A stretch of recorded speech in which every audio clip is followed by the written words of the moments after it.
Welcome future ideas. So this question is from RPSC 2023 exam for assistant professor and integral equation हमें given है ये वाली condition साथ में दे रखी है कि g नॉट x जो है वो 0 के इक्वल है। तो हमें सोल्व करके दिखाना है इसका सोल्यूशन होगा क्या।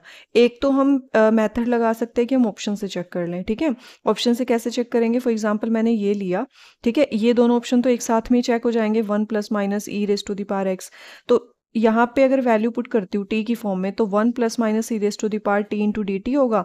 इंटीग्रेट करेंगे तो बनेगा t plus minus e raise to the power t. जैसे ही इंटीग्रेशन की लिमिट्स सब्सटीट्यूट कराएंगे तो एक्स प्लस माइनस ई की पावर एक्स, माइनस में 0, और यहाँ से देखिए नेगेटिव, अगर मैं पॉजिटिव ले रही हूँ तो नेगेटिव हो जाएगा, मतलब माइनस प्लस का केस बनेगा, और 1, राइट, और बाहर पड़ा हुआ है 1।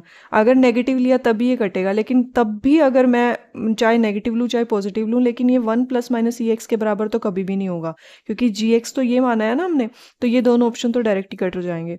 अगर ये दोनों ऑप्शन कट हो रहे हैं, इसमें तो एक्स भी ऐड है, तो ये तो बिल्कुल ही गलत होगा। तो मतलब ऑप्शन नंबर सेकंड हमारा करेक्ट होना है बाय डिस्कार्डिंग ऑप्शंस। ठीक है, अब जो एक्चुअल मेथड होता है वो हम लगा लेते हैं। एक्चुअल मेथड यहाँ पे रिजोल्वेंट कर्नल वाला हम लगा सकते हैं या लैपलास ट्रांसफॉर्मेशन वाला लगा सकते हैं। रिजोल्वेंट कर्नल वाला क्या होता है, यहाँ पे जो वैल्यू दे रखी होती है उसको हम बोलते हैं आइट्रेटेड कर्नल। ठीक है, तो अगर आइट्रेटेड कर्नल आपके पास 1 है तो उस केस में रिजोल्वेंट कर्नल आता है e raise to the power lambda into x minus t, और यहाँ पे लैम्डा भी 1 दे रखा है, तो रिजोल्वेंट कर्नल हो जाएगा e raise to the power x minus t. ठीक है, मैंने अच्छे से रिजोल्वेंट कर्नल प्रीवियस वीडियो में समझाया हुआ, आप वहां से जाके देख सकते हो। ठीक है, तो रिजोल्वेंट कर्नल आ गया। उसके बाद सॉल्यूशन क्या बनता है, g of x equals to 1 plus integration over 0 to x। Resolvent kernel की वैल्यू हम सब्स्टिट्यूट करते हैं और साथ में जो यहाँ क्वांटिटी गिवन होती है वो पुट करते हैं।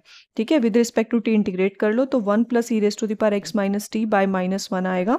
वैल्यू सब्स्टिट्यूट कराओगे तो बनेगा 1, यहाँ से आएगा -1 and plus e raise to the power x. 1 से 1 कैंसिल, तो जी एक्स कितना आ गया, e raise to the power x. यहाँ से भी हमारा सेकंड ऑप्शन ट्रू हो रहा है। अब थर्ड मेथड करते हैं लैपलास ट्रांसफॉर्मेशन वाला। लैपलास में क्या करना है, दोनों साइड लैपलास ले लो। जी की लैपलास हम लिख रहे हैं जी ऑफ पी से। ठीक है, 1 की लैपलास होती है 1 बाय पी। यहाँ से अगर मैं इंटीग्रेशन की लैपलास देखूं तो वो होगी हमारी जी ऑफ पी बाय पी। ये आपको ध्यान रखना है, इंटीग्रेशन में डिवाइड बाय पी आता है, राइट। जैसे हम डेरिवेटिव में मल्टीप्लाई में लिखते हैं ना वहाँ पे, तो इंटीग्रेशन में डिवाइड बाय आता है। जी ऑफ पी वालों को एक साइड कर लो तो ये बनेगा 1 minus 1 by p equals to 1 by p. Solve करेंगे तो जी पी माइनस 1 आएगा। अगर मैं लैपलास इनवर्स लूँ दोनों साइड तो जी ऑफ एक्स तो मेरे पास क्या आ जाएगा, e raise to the power x आ जाएगा। पी माइनस ए है ना, पी माइनस ए मतलब e raise to the power plus x. So option number second again true. ठीक है, तो आई होप आपको तीनों मेथड समझ आएंगे। अगर समझ आए तो प्लीज़ चैनल को सब्सक्राइब कर लें, and thank you so much for watching the whole video. Thank you.